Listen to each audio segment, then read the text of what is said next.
અમદાવાદમાં એક્યુઆઈ 500 ને ક્રોસ કરી દીધી. હવે કઈ રીતે શ્વાસ લેવાશે, શું કરાશે એ ખબર નથી પડતી. ગૂંગળામણ થાય છે, બહુ બધા લોકોને શ્વાસની તકલીફ છે.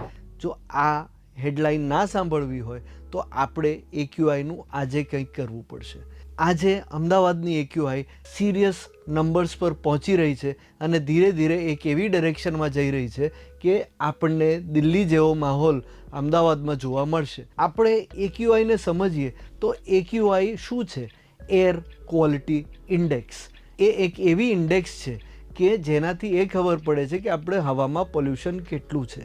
પણ આપણે એ નથી સમજતા કે હવામાં પોલ્યુશન તો બહુ છેલ્લે દેખાય છે. એની પહેલાં આપણા સોઇલનું પોલ્યુશન, આપણા વોટર પોલ્યુશન અને તમામ જીવજંતુ અને તમામ સૃષ્ટિમાં આપણે જે હાહાકાર કર્યો છે એ સમજવાની બહુ જ જરૂર છે. આપણે કેટલા બધા ઝાડ કાપીએ છીએ, આપણે કેટલી બધી ઇન્ડસ્ટ્રી લાવીએ છીએ જસ્ટ એક અર્બનાઇઝેશનને લીધે. એક્યુઆઈ કઈ રીતે વધારે આવે છે? એક્યુઆઈને અલાર્મિંગ લેવલ પર પહોંચાડવાવાળા કયા ફેક્ટર છે? એક છે અર્બનાઇઝેશન, એક છે ઇન્ડસ્ટ્રીયલાઇઝેશન. એવી જ રીતે જ્યારે આપણે ગ્રોથ માટે દોડીએ છીએ તો તમામ કન્સ્ટ્રક્શન સાઇટ્સથી જે ધૂળ, માટી, સિમેન્ટ ને એ બધાને લીધે જે ઉડે છે એનું પોલ્યુશન, પ્લસ આપણી ગાડીઓનું પોલ્યુશન, આપણા ટુ વ્હીલર્સનું પોલ્યુશન અને તમામ એ વસ્તુઓ કે જ્યારે આપણે ફોસિલ ફ્યુલને યુઝ કરીએ છીએ, જ્યારે આપણે કોલસાનો યુઝ કરીએ કે કોઈ બી વસ્તુનો યુઝ કરીએ તો ધુમાડો તો થાય જ છે અને એ ધુમાડાને કંટ્રોલ કરવાની બહુ જ જરૂર છે. તો આપણે વાત કરીશું કે આ એક સેન્સેશનલ હેડલાઇન કે સેન્સેશનલ હૂક બનાવવાની વાત નથી. વાત એ હતી એ સમજાવવાની કે આપણે જો અત્યારે એક્ટ નહીં કરીએ આપણા એન્વાયરમેન્ટ સાથે તો આપણે આવા અલાર્મિંગ સ્ટેજમાં જતા રહીશું. એક એવા દિવસો બી હતા કે અમદાવાદમાં બહુ જ ચોખ્ખી હવા હતી. આપણે આજે બી અમદાવાદના અમુક કોર્નર્સ છે જેમ કે અટીરા છે અને અમુક ડેન્સ એરિયાઝ છે કે જ્યાં ગ્રીનરી બહુ જ સરસ છે. તો આપણે એવા એરિયામાં આપણે ચોક્કસ રહેવું ગમે છે. પણ જ્યારે પોલ્યુશન આવે છે ત્યારે આપણને લાગે છે કે આપણે દૂર જઈએ. પણ જેટલા દૂર જતા જઈશું એમ શહેર દૂર વિકસી રહ્યું છે અને એમ આપણું હવામાન પોલ્યુટ થતું રહે છે. તો આપણે આજે નેચર સાથે હાર્મની સાથે રહેવાની વાત છે. હું જે જગ્યામાં રહેતો હતો જ્યારે હું નાનો હતો ત્યારે બહુ જ ઘટાદાર વૃક્ષ હતા અને એ ધીરે ધીરે કપાતા ગયા, પડતા ગયા અને અલગ અલગ ફેક્ટર્સને લીધે ગાયબ થઈ ગયા. પણ આપણે કોઈ દિવસ એ જગ્યાએ ઝાડ ફરીથી વાવવાનો પ્રયત્ન કર્યો છે? તો કે ના. પણ કેમ નથી કર્યો? કારણ કે એ કદાચ આપણી પ્રાયોરિટીમાં જ નથી.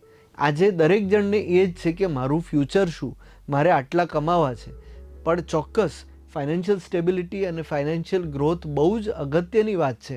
આજે આપણે અમદાવાદમાં ટ્વિન સિટી જોઈએ છે, આપણને ગિફ્ટ સિટી જોઈએ છે, આપણે ઊંચા ઊંચા બિલ્ડિંગ્સ જોઈએ છે, પણ એની સાથે ઊંચા ઊંચા ઘટાદાર વૃક્ષ બી જોઈએ છે અને એ બેલેન્સ કરવું બહુ જ અગત્યનું છે.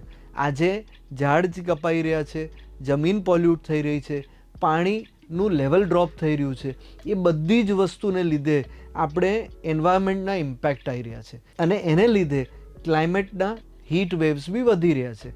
પેરેલલી એ જ હીટ વેવને કંટ્રોલ કરવા માટે આપણે એસી રૂમમાં બેસીશું, એનાથી વધારે એન્વાયરમેન્ટને પોલ્યુશન થશે, એનાથી વધારે એન્વાયરમેન્ટને ઇમ્પેક્ટ થશે. તો આપણે ખાલી એટલો પ્રયત્ન કરીએ કે કદાચ બધી જ વસ્તુ સસ્ટેનેબલ નહીં વાપરી શકું તો હું એટલીસ્ટ થોડી પ્રેક્ટિસીસ મારી સસ્ટેનેબલ કરું. હું થોડીક ઓછી પ્લાસ્ટિકની બેગ વાપરીશ કે હું દર વર્ષે 1-2 ઝાડને ઉછેરવાનો પ્રયત્ન કરીશ. એવી જ રીતે નાની નાની વસ્તુ. આપણે બહુ જ બધી વસ્તુઓ કન્ઝ્યુમ કરીએ છીએ. આપણે અનાજથી લઈને તમામ વસ્તુ. આજે અનાજ ખેતરોથી અમદાવાદ સુધી પહોંચે છે, એની અંદર બી પોલ્યુશન થાય છે. તો આપણે એક પ્રયત્ન કરીએ કે નાની પ્રેક્ટિસ લઈએ કે આપણે બહુ જ ઓછી વસ્તુઓ વાપરીશું. બને એટલું આપણે લો કન્ઝમ્પશન તરફ વાત કરીશું. જ્યારે આપણે બધા કન્ઝમ્પશન વધી રહ્યું છે, ગ્રોથ વધી રહ્યું છે ત્યારે વાત કરીએ ત્યારે આપણું કન્ઝમ્પશન થોડુંક ઘટાડવાનો પ્રયત્ન કરીએ, થોડુંક વેસ્ટ ઓછું કરીએ, થોડુંક સ્લો ફેશન તરફ જઈએ. તો આપણે એ પ્રયત્ન કરવાનો છે કે આપણે એન્વાયરમેન્ટને કઈ રીતે બચાવી શકીએ છીએ.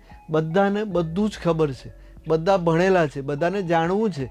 આજે ગૂગલ અને ઇન્ટરનેટ પર બધું જ અવેલેબલ છે, પણ છતાંય આપણે આ ખાડા કાન કરીએ છીએ. તો આશા રાખું છું આ વિડીયો આપને કોઈક રીતે ઇન્સ્પાયર કરશે અને જે વસ્તુની અંદર ઇન્સ્પિરેશન લગાવવામાં મને ઘણો સમય લાગ્યો એ વસ્તુની અંદર તમને એટલો સમય નહીં લાગે અને તમે સોશિયલ ઇમ્પેક્ટને અને એન્વાયરમેન્ટના ઇમ્પેક્ટ માટે કંઈ ને કંઈ કામ કરશો. Thank you very much.